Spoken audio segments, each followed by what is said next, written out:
주옵소서. 예수님의 이름으로 기도하옵나이다. 아멘. 오늘 우리에게 주신 하나님 말씀은 에베소 2장 8절로 10절입니다.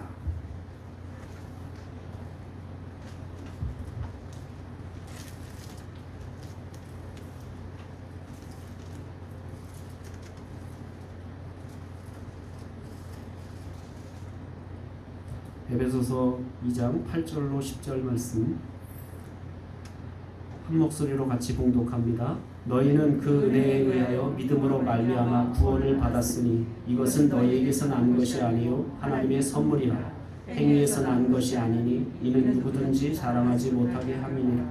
우리는 그가 만드신 바라 그리스도 예수 안에서 선한 일을 위하여 지으심을 받은 자니 이 일은 하나님이 전에 예비하사 우리로 그 가운데서 행하게 하려 하심이니라. 아멘.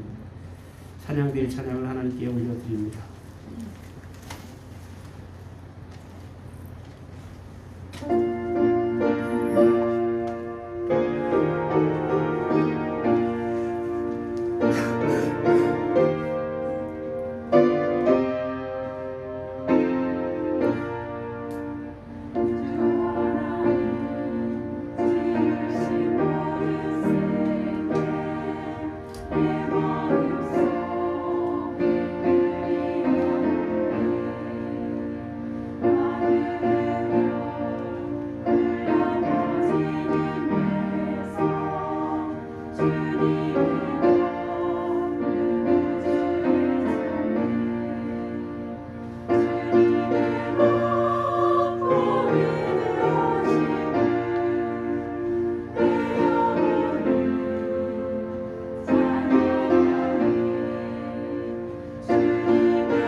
감사합니다.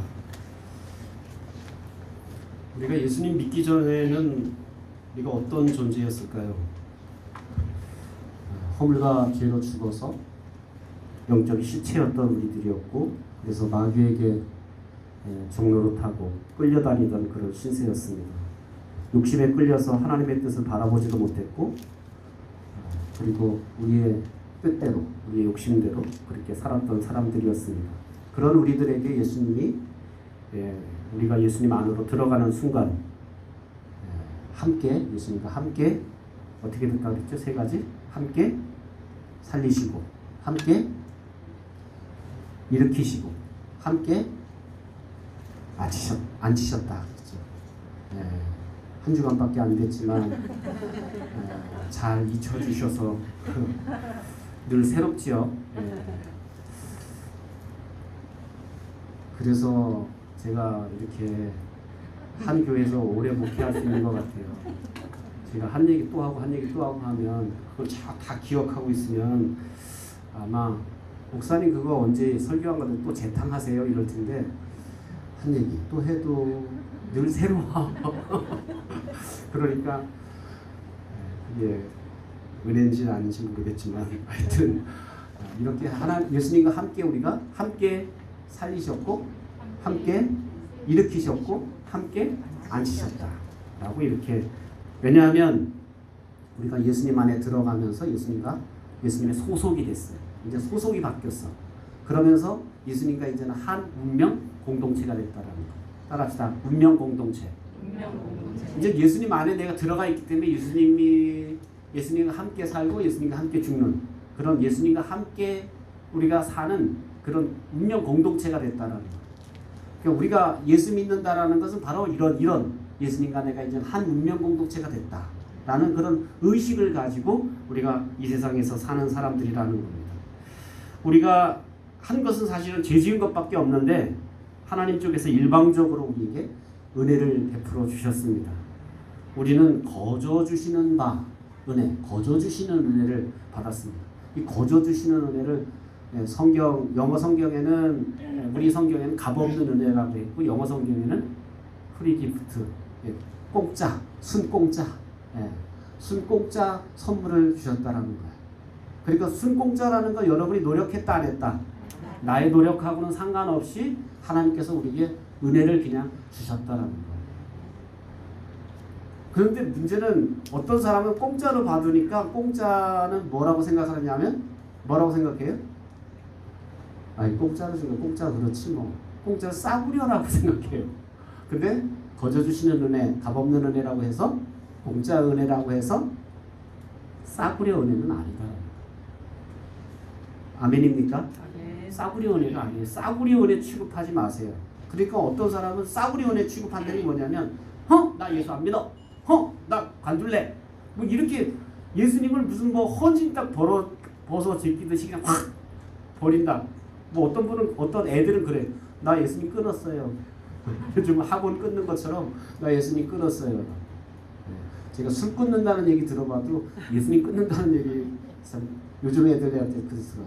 그래서 이게 뭐냐면 이게 싸구려 은혜라고 생각한다라는 거예요. 하나님 나에게 거저 주신 은혜인데 왜 거저 주셨을까요? 왜 거저 주셨을까? 이 엄청난 은혜를 우리가 값을 지불할 수 없기 때문에 그렇잖아요. 부모가 자식들한테 밥값 내 알았어요. 50년 먹은 값 내 이러면 그 값을 뭐 밥값뿐입니까? 길러준 양육비 내 그러면 애들한테 그걸 어떻게 애들이 그 갚을 능력이 없잖아. 그래서 뭐라 그래 우리 그냥 거저 주는 거야. 그래서 너무 귀한 거는 값을 매길 수 없기 때문에 그냥 거저 주는 거지 싸구려기 때문에 거저 주는 게 아니야. 그러니까 요즘 사람들이 하나님의 은혜를 이렇게 뭐 저 불교 사람들처럼 막 이렇게 막 심하게 막 이렇게 뭐죠? 뭐 삼보일배도 하고 막 도도 닦고 뭐 무릎팍이 닳도록 막 이렇게 빌기도 하고 그래서 얻은 은혜면 이거 귀중한 거라고 생각하고 기독교의 은혜는 그냥 예수 믿기만 하면 거저 주셨다 그러니까 사람들이 이걸 대수롭지 않게 여긴다는 거예요. 공짜로 받은 거기 때문에 쉽게 생각한다는 거예요. 그러나 절대로 하나님의 은혜가 그렇게 싸구려 은혜가 아니다라는 겁니다. 우리가 그래서 이 은혜를 깨닫고 체험하기 위해서는 내가 얼만큼 죄인인 줄 알아야 돼요. 그래서 지난 시간에 우리가 허물로 죄로 죽었던 우리들 그리고 마귀에게 종노릇하던 우리들 또 욕심에 끌려 살던 우리들이었다. 그런 엄청난 죄인이었다. 그런데 하나님의 은혜로 우리를 살려주신 것이다. 일으켜주신 것이다. 하나님 나라에 앉혀주신 것이다. 라고 이렇게 그러니까 우리가 과거에 어떤 모습이었는지를 알아야 이 은혜가 내가 정말 은혜 받았구나. 내가 이 은혜가 정말 크구나. 라는 것을 우리가 깨닫고 감격할 수 있다라는 겁니다. 하나님 없이 자기 마음대로 결정하며 살아온 교만한 죄를 하나님께서 예수 그리스도 안에서 완전하게 해결해 주셨습니다. 이것이 하나님의 사랑이요, 하나님의 긍휼이요, 하나님의 은혜입니다. 이 은혜를 받기 위해서 예수님 안에 들어가는 것, 내가 이 은혜와 이 엄청난 긍휼을 받기 위해서 예수님 앞으로 들어가는 것을 우리는 뭐라고 말하느냐 하면 믿음이라고 이렇게 말한다라는 거예요. 그래서 어떤 분은 은혜와 믿음을 이렇게 표현했어요. 은혜란 일면식도 없는 사람에게 내가 10만 원 주는 거야. 내가 한 번도 본 적이 없는데 돈을 구하는 사람에게 10만 원 내가 딱 줬어. 이건 은혜야. 그런데 우리가 이렇게 은혜를 주는데 은혜를 어떤 사람은 어떻게 할까요? 안 받아요. 거부할 수도 있어요. 그런데 믿음이라는 건 뭐냐면 이렇게 거저 주시는 은혜를 어떻게 한다고요? 받는 것, 손을 내밀어서 받는 것, 이것을 우리는 믿음이라고 말합니다. 자, 손을 내밀어 받는 건 뭐라고요? 믿음이에요. 하나님이 엄청난 걸 우리에게 구원이라는 은혜를 주실 때 나는 그저 손을 내밀어 받는 것을 우리는 은혜다라고, 믿음이다라고 이렇게 말한다라는 겁니다. 오늘 사도 바울은 우리가 이런 은혜와 믿음 안에서 구원받은 존재다라는 사실을 말하면서 우리가 하나님 앞에 하나밖에 없는 걸작품들이다. 하나님의 작품들이다. 라고 이렇게 말씀하고 있습니다. 첫 번째로 구원은 하나님의 선물입니다. 에베소서 2장 8절입니다. 같이 읽겠습니다. 너희는 그 은혜에 의하여 믿음으로 말미암아 구원을 받았으니 이것은 너희에게서 난 것이 아니요 하나님의 선물이다. 우리는 예수 그리스도를 믿음으로 말미암아 구원을 받았습니다. 그래서 그러나 이 구원받는 믿음마저도 이것도 하나님의 선물이라는 거예요. 이것도 은혜 때문이라는 거예요. 그래서 오늘 그 앞부분 믿음으로 말미암아 구원받았다라고 말하기 전에 앞에 뭐라고 말해요? 그 은혜를 인하여, 은혜에 의하여라고 강조하고 있습니다. 그러니까 어떤 분들은 이런 생각을 해요. 하나님이 이렇게 구원의 은혜를 우리에게 베풀어 주셨고 나는 믿음을 드렸고 그래서 하나님과 나가 지금 서로 주고받는 거래를 했다라고 생각해요. 그러니까 내가 하나님 나에게 은혜를 주셨는데 내가 믿어줬다라는 거예요. 그거. 이게 믿어준 게 얼마나 큰 거냐는 거예요. 이렇게 거래로 생각하는 사람들이 주로 어떤 말을 하냐 하면 좀 수틀리면 이런 말을 합니다. 나 예수 안 믿을 거야. 왜냐면 자기가 지금 믿어준 게 이거 굉장히 큰 거라고 생각하니까 나 안 믿을 거야 라고 이렇게 말하는 이유는 뭐냐면 내가 지금 하나님의 은혜를 주셨는데 믿어준 게 이게 굉장히 큰 것을 자기가 했다라고 생각하는 그런 생각에서 그런 마음이 그런 태도가 나오게 된다라는 겁니다. 그러나 그건 착각입니다. 믿음조차도 하나님의 선물이다. 또 하나님의 은혜다. 라고 이렇게 말씀하고 있습니다. 그러니까 구원받음에는 인간의 공로가 들어갈 틈이 없다는 거예요. 사람의 노력이나 행위가 들어갈 틈이 없이 이건 전적인 하나님의 은혜였다라는 겁니다. 그러면 그 다음에 오늘 보면 이것은 너희에게서 난 것이 아니요라고 말합니다. 너희에게서 난 것이 아니다. 그러니까 믿는 것조차 이건 우리로부터 나타난 게 아니라는 거예요. 그러니까 믿음의 근거가 우리의 업적이나 우리의 노력이나 우리의 어떤 행동에 의해서 우리에게 주어진 것이 아니다라는 겁니다. 믿음이 우리에게서 비롯된 것이 아니라는 겁니다. 그래서 구원받으면은 이렇게 철저하게 우리가 들어갈 우리의 노력이나 우리의 행위가 들어갈 틈바구니가 없다라는 겁니다. 그러면 여기서 구원받은 믿음이라는 게 어떤 믿음일까요? 어떤 게 과연 구원받는 믿음일까요? 여러분은 믿으시죠? 네, 다 믿으세요. 여기 믿는 분들이 다 모였어요. 그런데 문제는 하나님은 이렇게 성경에 말해요. 구원받을 믿음이 있는가 하면 구원받지 못할 믿음이 있다라는 거예요. 따라합시다. 구원받을 믿음. 구원받지 못할 믿음. 아니 그럼 같은 값이면 똑같이 믿는데 구원을 받아야지. 하나님이 아까 주시는 거저 주시는 걸 받아야지 그게 구원인데, 어떤 사람은 믿긴 믿었는데 구원을, 그런 은혜를 받은 믿음이 있는가 하면 어떤 믿음은 받지 못하는 믿음이 있다라는 거예요. 옆에 사람한테 물어보세요. 당신은 구원받을 믿음입니까? 물어보세요 한번. 뭐라고 대답하세요? 나도 몰라 그러죠. 구원받은 믿음인지 내가, 아니면 구원을 못 받을 믿음인지 내 믿음의 상태에 대해서 별로 관심이 없어요. 생각이 없어요. 그렇게 생각 없이, 요즘은 그래서 생각 없이 교회 다니고 생각 없이 예수 믿는 사람이 너무 많다는 거예요. 저는 청년 때에 예수를 믿었지만 믿을 때부터 생각이 많았어요. 나 이렇게 하다가 예수 과연 하나님 앞에 설 수 있을까? 나 이렇게 살다가 정말 하나님의 은혜 안에 내가 도달할 수 있을까? 이런 생각이 굉장히 많았어요. 그러니까 내가 믿는 믿음이 정말 진정한 구원받을 믿음인지, 아니면 지금 내가 교회나 왔다 갔다 하는 시시한 믿음인지 한번 평가해 봐야 된다라는 겁니다. 우리가 교회를 왔다 갔다 하는 시시한 믿음, 이건 구원받은 믿음이 아닙니다. 그래서 요즘 이런 시시한 믿음을 가진 사람들을 뭐라고 말해요? 명목상 그리스도인, 무늬만 그리스도인, 이름뿐인 그리스도인, 썬데이 크리스찬. 이런 말은 다 뭐냐면 이건 시시한 믿음을 가진 사람이야. 그냥 교회만 왔다 갔다 하고 교회당 예배당에만 앉았다가 일어나갔다 왔다 가는 사람들. 이건 시시한 믿음이다라는 거야. 저는 그래서 이 시시한 믿음은 정말 시간 낭비하지, 때로는 헌금도 드리다만 물질 낭비까지 하지.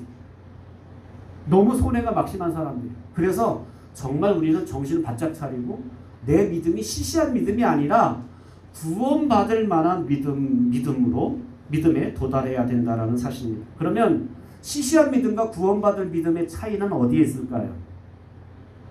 우리가 믿을 바야 똑바로 믿어야 되는데 구원받을 믿음은 과연 뭘까요? 따라합시다. 인생을 예수님께 송두리째 거는 믿음. 시작. 송두리째 거는 믿음. 인생을 송두리째 예수님께 거는 믿음. 예수님, 내 인생 여기 있어요 하고 예수님 안에 내가 쏙 들어가야 된다는 거. 이게 구원받는 믿음이라는 거예요. 예수님께 어떤 사람이 이렇게 발만 갖다 얹어놓고 한 발은 내가 그냥 세상에 나가 있으면 이건 시시한 믿음이 된다는 거예요. 그래서 온전한 믿음이라는 건 뭐냐면, 구원받을 믿음이라는 건 뭐냐면 예수님께 내 인생을 송두리째 거는 것이다라는 거예요. 이 믿음이 구원을 얻게 합니다. 그러면 이런 믿음이 생기려면 어떻게 하면 될까요? 자신을 하나님 앞에 항복하고 포기해야 합니다. 나를 내려놓고. 그래서 그 예수 믿는 사람에게 구원받는 믿음을 가질 때 전초 작업이 뭐예요? 자기 죽음. 십자가와 함께 죽는 것. 그래서 갈라디아서 2장 10절, 그리스도와 함께 내가 십자가에 못 박혀 죽었나니 죽었다. 자기 죽음을 경험하지 않는 크리스찬들이 너무 많은 거야. 안 죽은 거야. 그러니까 주님께 인생을 내가 송두리째 걸지 못하는 거야. 그냥 한 발만 걸어놓고 이렇게 교회를 떠나자니 아쉽고, 또 나오자니 전적으로 내 인생을 걸자니 세상이 좋아하는 게 너무 많고, 그래서 이러지도 못하고 저러지도 못하고 이렇게 왔다 갔다 인생을 사는 사람들이 많다라는 겁니다.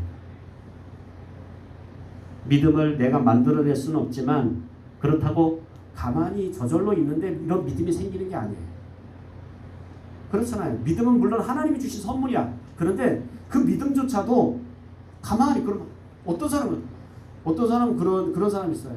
예배당 딱 나와서 한번 나 좀 믿게 해보세요. 한번 나 좀 믿게 해보세요. 그리고 이런 사람은 어떤 사람 같냐면 저 일타 강사가 있는 학원에 딱 가서 앉아있으면서 한번 나 좀 수학 1등급 만들어 보세요. 아래 버티고 앉아있는 것과 마찬가지. 아무리 일타 강사가 가르쳐도 거기에 버티고 앉아있는다고 해서 저절로 수학 성적이 1등급이 올라가는 거 아니에요. 마찬가지로 우리가 구원받는 믿음을 갖는다라는 것은 저절로 세는 것이 아니라 내가 지금까지 하나님 상관없이 내 마음대로 살아왔던 인생에 대해서 포기하고, 내가 내 인생 모든 결정을 내가 결정내리고 내가 생각했던 것대로 살았던 것들을 내가 포기하고 하나님 앞에 내가 무릎을 꿇을 때, 그럴 때 하나님께서 그때부터 내 마음을 만지시기 시작해요. 내 안에 들어오셔서 나를 다루기 시작해요.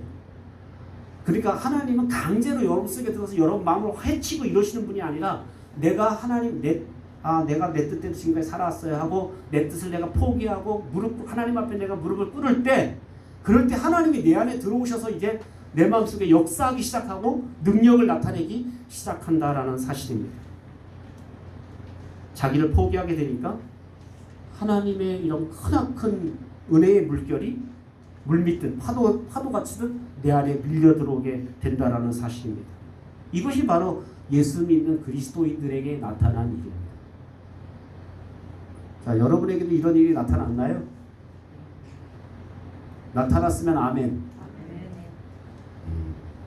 한 30% 나타난 것 같은데 이 예수님이 내 안에 들어오셔서 막 내 안에 나를 죽이고 나를 포기하고 내가 예수님 앞에 항복하고 그럴 때 주님이 내 안에 들어오셔서 나를 통해서 일하시기 시작하는 그런 풍성한 삶이 시작되는 것이 바로 그리스도인의 삶이고 예수 믿는 삶이다라는 겁니다.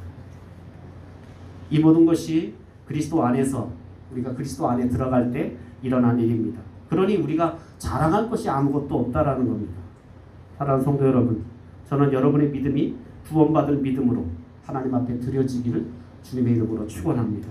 공연히 교회만 왔다 갔다 하고 시간만 보내는 그래서 세월을 낭비하고 시간을 낭비하는 인생이 아니라 내가 이 순간 예수님을 나에게 만났다면 이 한순간이 지나면 이 순간이 여러분에게 어떻게 지나갈지 모르잖아요.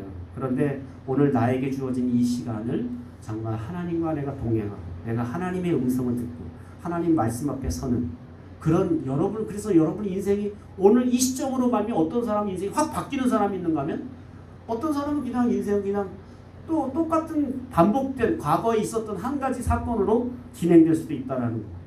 이렇게 여러분의 인생이 하나님 앞에 서는 그런 결단이 있기를 주님의 이름으로 축원합니다.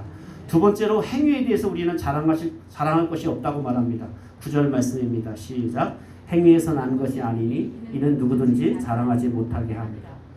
이 구원이라는 것이 우리에게서 근거된 게 아니고 이건 하나님으로부터 온 선물이다 라고 첫 번째 이야기하고, 바울이 두 번째로 이야기하는 것은 이거는 행위에서 난 것이 아니다.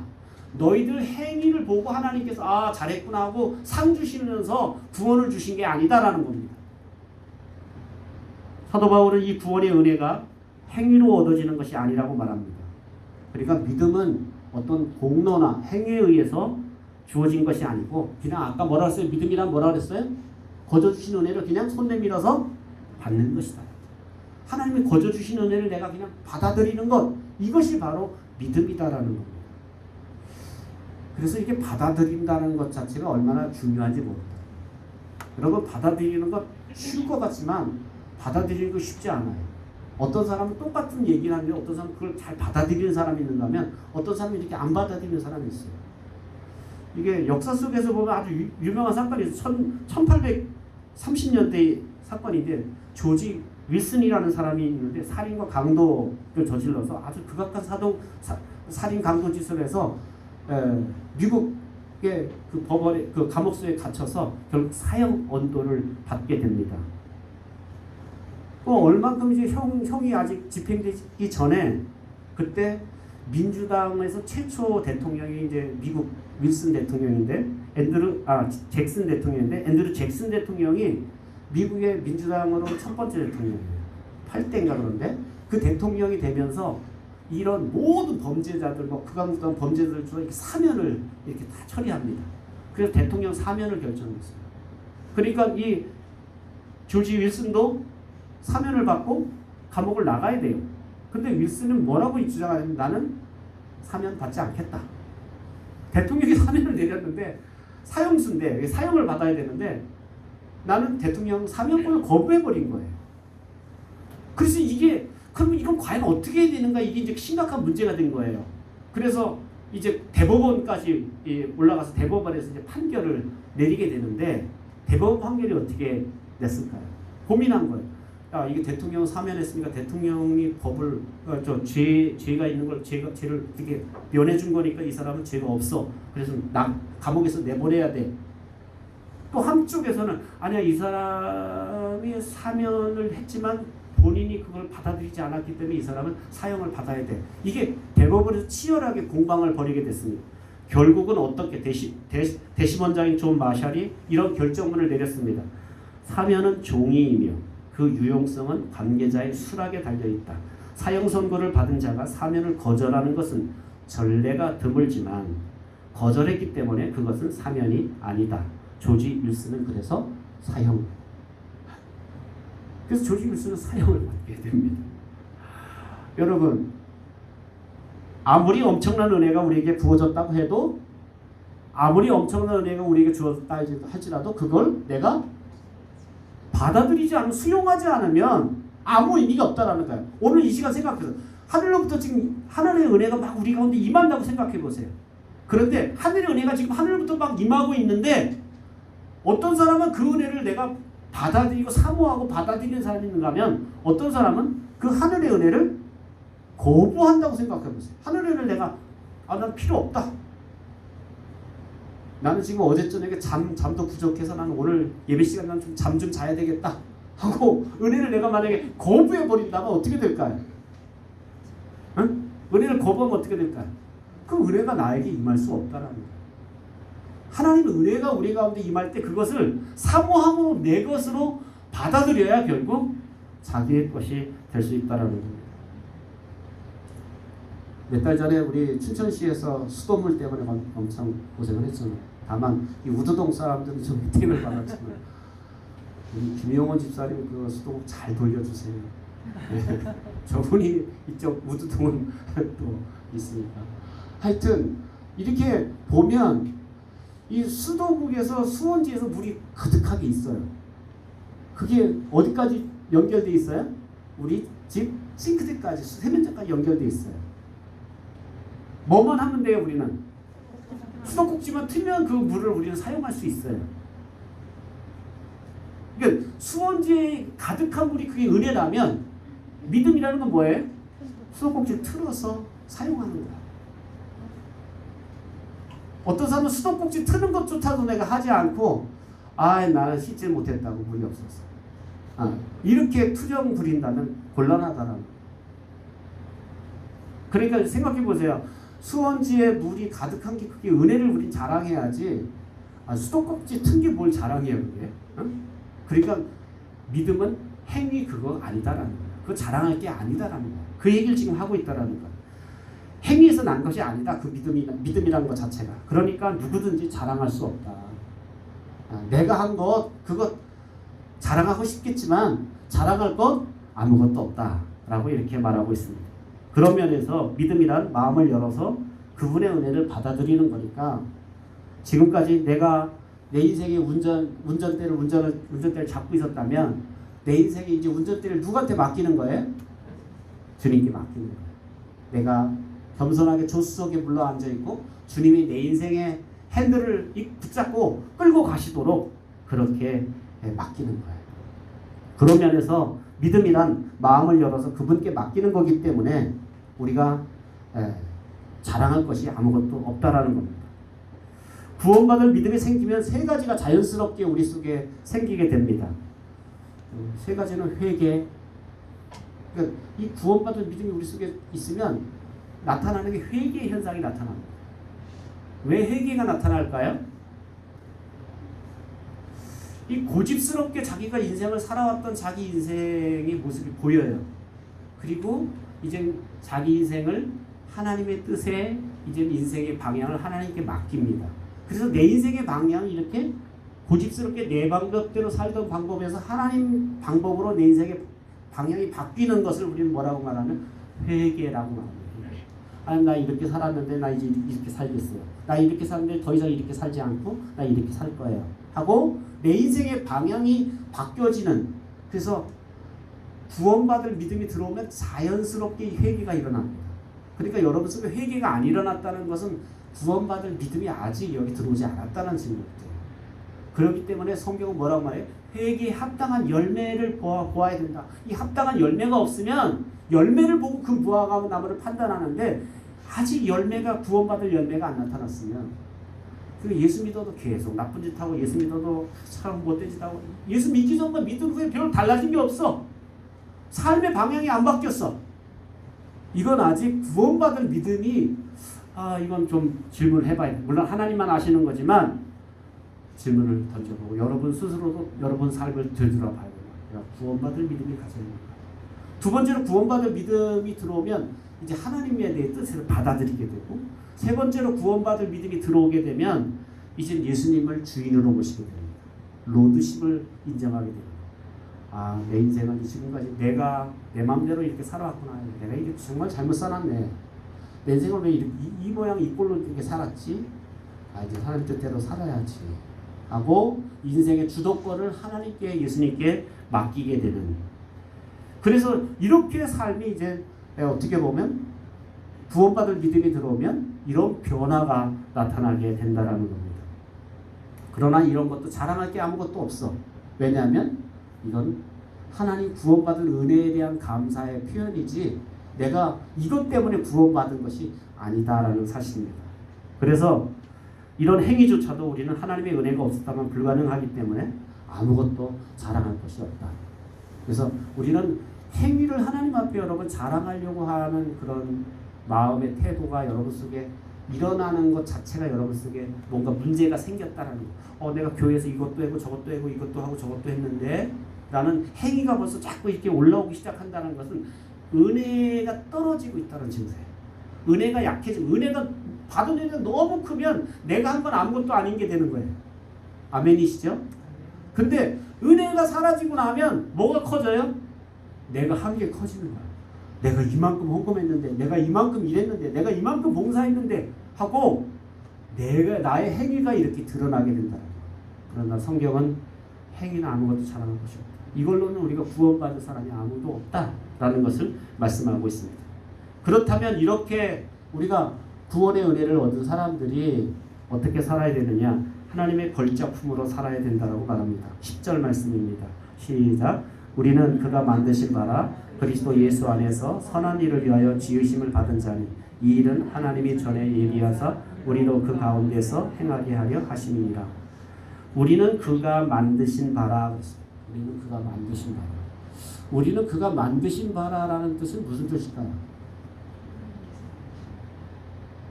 그의 예술작품, 그의 걸작품. 그래서 그의 작품이라는 겁니다. 하나님이 만드셨다. 하나님 우리를 작품으로 만드셨다. 여러분은 한 사람 한 사람을 무슨 상품 찍어내듯이 하나님 찍어낸 게 아니라 그래서 여러분 한 사람 한 사람 다 뭐가 달라요? DNA도 다르고 뭐 지문도 다르고 다 달라. 똑같은 사람 한 사람도 없어요. 그래서 만약에 복제 인간을 만든다는 것은 이건 하나님의 창조 질서를 어기는 거예요. 그래서 어떻게 보면 우리를 다르게 하나님이 작품으로 만드셨다는 거예요. 근데 인간의 이제 과학 기술이 발달해서 이걸 막 복제로 만들어서 상품으로 찍어낸다면 이럴 때는 이제 이거 큰 문제가 생길 수밖에 없다. 그러니까 하나님이 우리를 작품으로 만드셨다. 옆 사람 좀 보세요. 하나님의 작품처럼 생겼는지 작품처럼 생겼는지가 아니라 작품으로 보셔야 돼요. 한마디씩만 합시다. 당신은 하나님의 하나밖에 없는 걸작품입니다. 걸작품입니다. 하나님의 걸작품입니다. 아주 굉장히 이렇게 째려보면서 하시는 분들이 몇 사람이 당신은 하나님의 걸작품이야 뭐 이러면서 좀 이렇게 위하면서 인정해드리면서 다시 한 번만 시작. 당신은 하나님의 걸작품입니다. 하나님의 작품이기 때문에 하나님 보실 때는 눈에 넣어도 아프지 않아요. 여러분 한 사람 한 사람 하나님 그렇게 생각하신다라는 거예요. 이런 하나님의 마음을 왜 여러분은 자꾸 모르고 외면하는 거예요.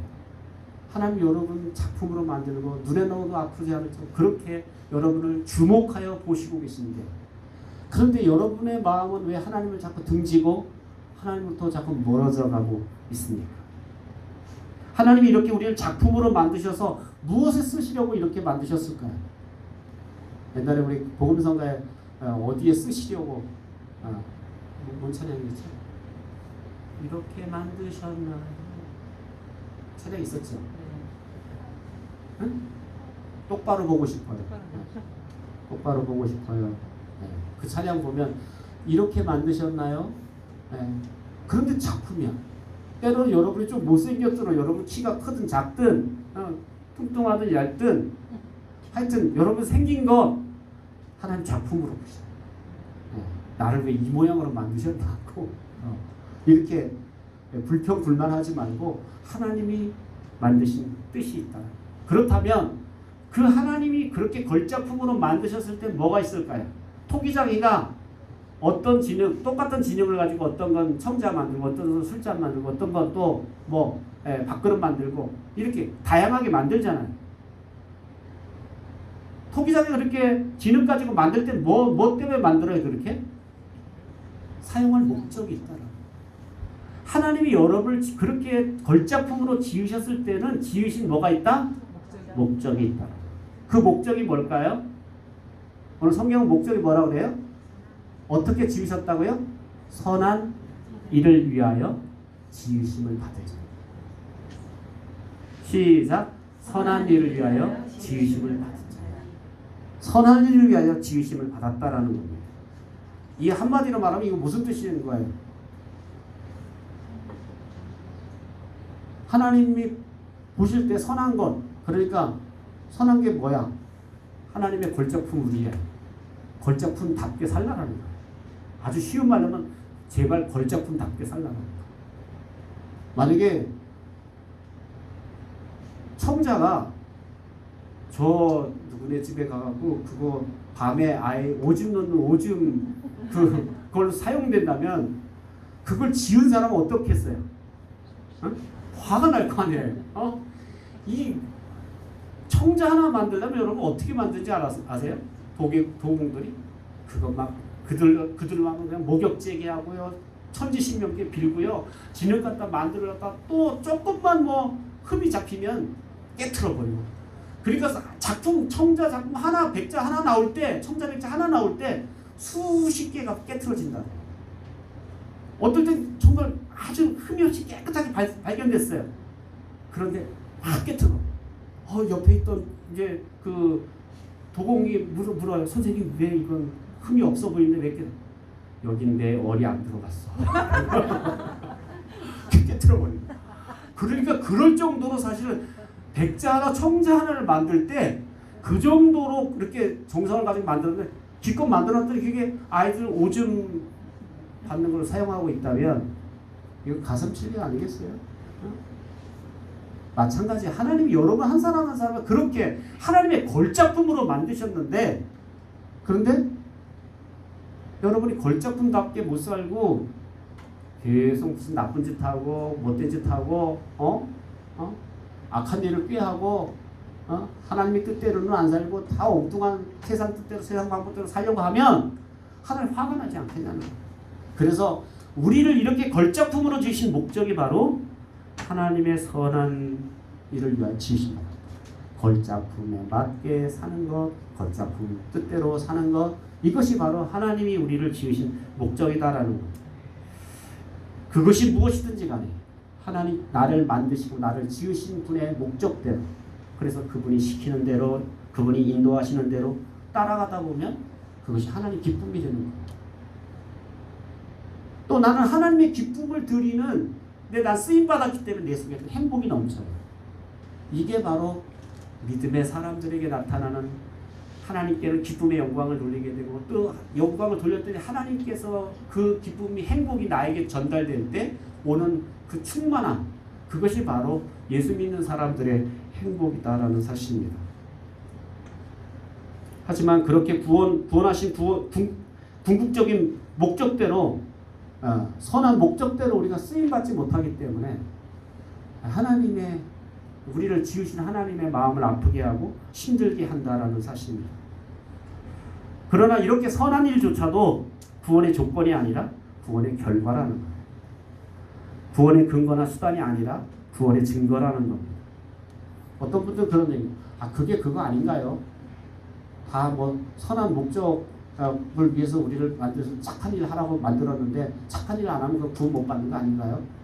그런데 이 내가 행함이 구원의 조건인지 구원의 결과인지 그걸 분간하지 못하면 이 사람은 아직 은혜와 믿음을 구별할 줄 모르는 사람이다.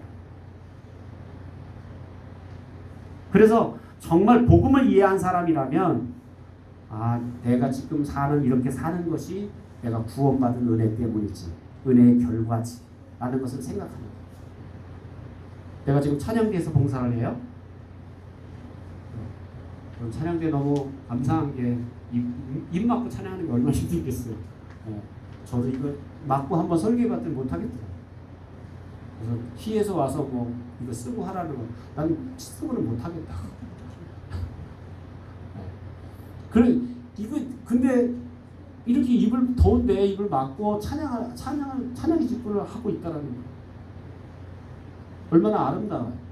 그런데 이것조차도 하나님이 우리를 구원하신 구원의 은혜가 너무 크니까 그 은혜에 비하면 내가 땀을 뻘뻘 한 증막에서도 내가 찬양하라면 하야지.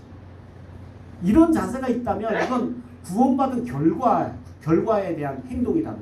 그런데 내가 열심히 성가대라도 해야지. 나 아무것도 하는 게 없는데 성가대를 열심히 해서 내가 그래도 구원의 끄트머리에 내가 올라타야지. 이런 자세는 만약에 성가대를 똑같이 한다면 이건 복음을 아직 이해하지 못한 사람. 그러니까 여러분의 행위가 모든 행위가 구원받은 결과여야 되지, 열매여야 되지. 그 구원 받으려고 그렇게 한다면 그때부터 여러분 병든 거예요. 내가 열심히 예배 참석해 주일 성수해야지. 그래야 내가 구원받지. 그런다면 이 사람은 복음을 아직 만나지 못한 사람. 나를 구원하신 나 같은 사람 구원하신 게 너무 감사해. 내 몸이 아프지만 내가 병든 몸이라도 이끌고 내가 예배에 나서 예배해야지. 이런 자세가 바로 구원받은 은혜 때문에, 결과 때문에 열매로 주님 앞에 드려지는 것이다라는 겁니다. 이것이 바로 인간을 창조하신 하나님의 목적이다라는 겁니다. 하나님은 인간의 행위가 아닌 은혜로 인해서 믿음으로 구원을 받게 하시고 결국 하나님께서 원하시는 선한 삶, 변화된 삶, 그리스도를 닮아가는 삶, 이런 삶을 우리가 살기를 원하신다라는 겁니다. 이것이 바로 복음입니다. 사랑하는 성도 여러분, 여러분은 하나님의 엄청난 걸작품이라는 사실을 알고 계십니까? 이런 걸작품으로 만들어주신 하나님께 감사의 마음이 있습니까? 아니면 좀 안 좋은 것 때문에, 좀 불편한 것 때문에 여러분 원망을 하고 계십니까? 저는 최고의 복음은 나를 만드신 하나님, 창조주 하나님께 대한 전적인 자기 죽음. 그래서 하나님이 하신 것에 대한 은혜를 내가 기쁘게 받아들일 때, 그럴 때 그 속에서 우러나오는 감사, 그 속에서 우러나오는 만족, 그 속에서 우러나오는 기쁨, 그것을 가지고 우리는 하나님을 찬양하고 감사해야 될 줄로 믿습니다. 여러분은 현재 하나님과 어떤 인격적인 관계를 맺고 살아가고 있습니다. 어때요? 하나님을 믿으면 믿을수록 더 새로워지고 더 알고 싶어지시는 분입니까? 아니면 하나님 그 정도 됐어, 나 하나님 충분히 알아, 권태기를 느끼고 있습니까? 여러분 부부 생활도 보면 권태기를 느끼는 분들이 많잖아요. 한 3년 살고 나면 알 거 다 알고 단점 알고 이제 적당하게 이제 법적인, 그래서 한 3년은 사랑으로 살지만 나머지는 그 법적인 구속력 때문에 살고 자녀 때문에 살고 이렇게 산다 그래요. 그래서 어떤 사람은 이렇게 정말 헤어지려고 그랬는데 그래도 애들 결혼시킬 때까지는 그래도 결혼식에 같이 손잡고 들어가야 되지 않는가 해서 결혼식까지 살자고 해놓고 결혼 다 시켜놓고 이제 헤어질 생각 감안하다 보니까 여태까지 살아온 게 아깝지. 끝까지 살자. 이런 생각을 한다는데 하여튼 그것 자체가 어떻게 보면 잘못된 결혼생활. 결혼생활이면 뭐라 그랬어요? 알면 알수록 더 알아가고 싶어하는 마음. 끝까지. 여러분 죽을 때까지 서로 깊이 알아가고 싶어하는 마음으로 서로를 그렇게 대하십시오. 그리고 하나님과의 관계도 마찬가지라는 거예요. 하나님과 우리와의 관계를 에베소 6장에는 뭘로 비교하냐면 남편이 아내를 사랑하고 아내가 남편을 사랑하는 것, 이거에 비유한 그 이유가 거기 있다는 거예요. 그러니까 우리가 하나님과의 관계가 똑같이 우리의 부부 생활처럼 그렇게 권태기를 느끼고 마지못해 살고 법적으로 살고 자식 때문에 살고 이렇게 산다면 이건 우리 신앙생활 불행한 거예요. 우리 신앙생활이 정말 하나님을 알아가면 알아갈수록, 저는 목회를 하지만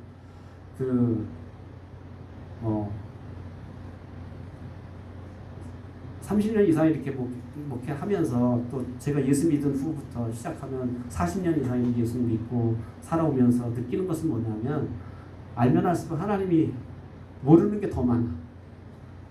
하나님에 대해서 궁금한 게 더 많아. 그러니까 그 하나님 앞에, 나는 말씀 앞에 내가 묵상하고 내가 하나님 앞에 무릎을 꿇을 수밖에 없다.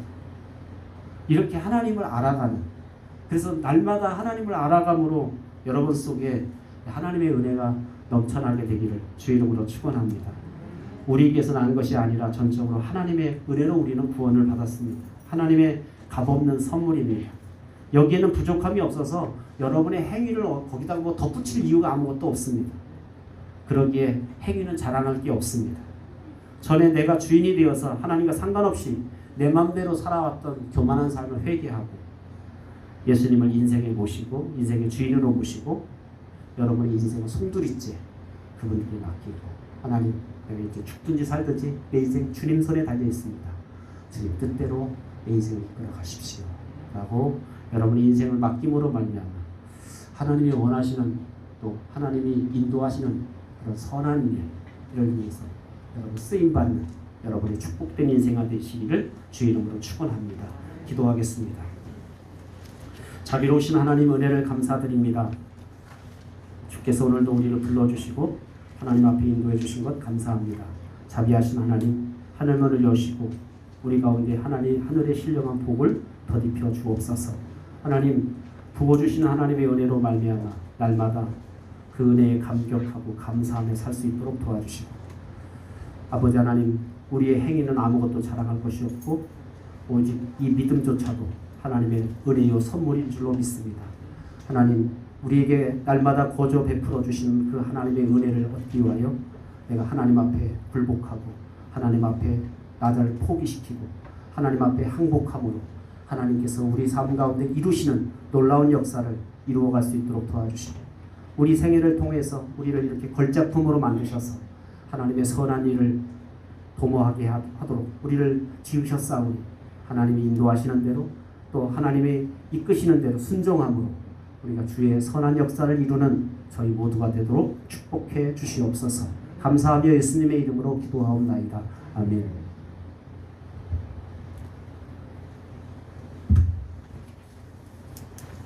찬송가 533장 부르시면서 드려진 예물 봉헌하겠습니다. 533